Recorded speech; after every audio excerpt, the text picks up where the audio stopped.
Amorion Walker, we saw him on crutches last week. We included that in Inside the Fort.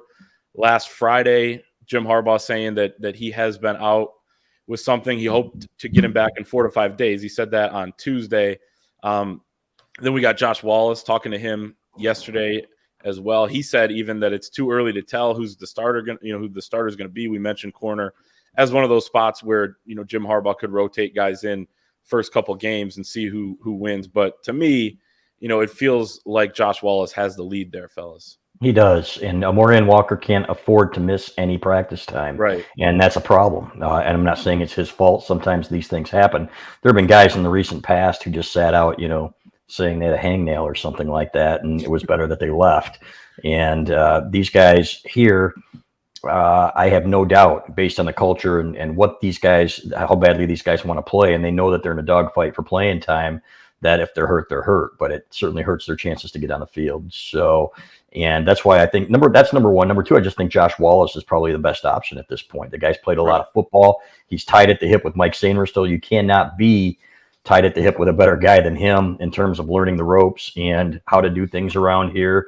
A captain, you got 1 2-time captain, most likely, with a 3-time captain from UMass. These guys seem just like kindred spirits. So I'm excited to see what he brings to the table, because we know that Will Johnson's going to lock down one side of the field.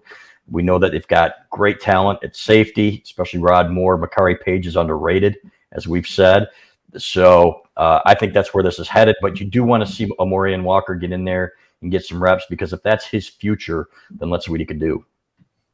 Yeah, and I feel like I said this a little earlier too. Like, I've always got the impression that the Amorion Walker experiment was going to be a little more of a slow burn. That might not even, that's a seed that might not even bear fruit this year. We don't know yet.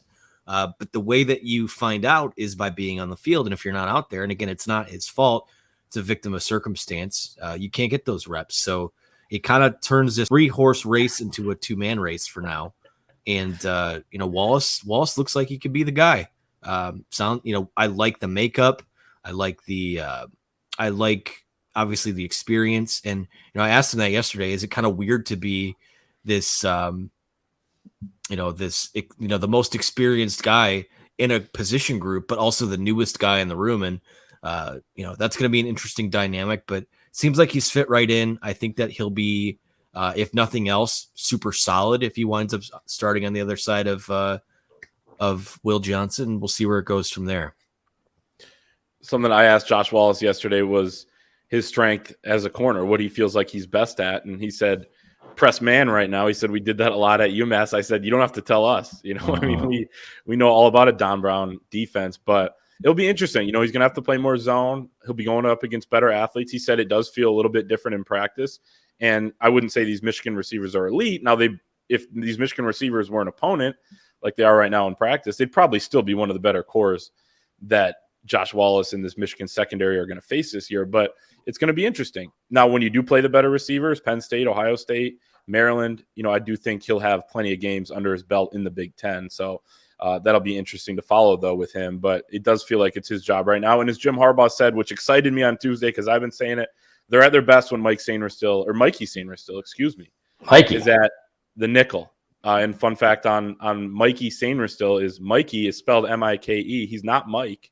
We just found that out the other day from they're putting the bios together over at MGO Blue. So, but yeah, I think that dynamic between those two and the fact that they've become close has been important.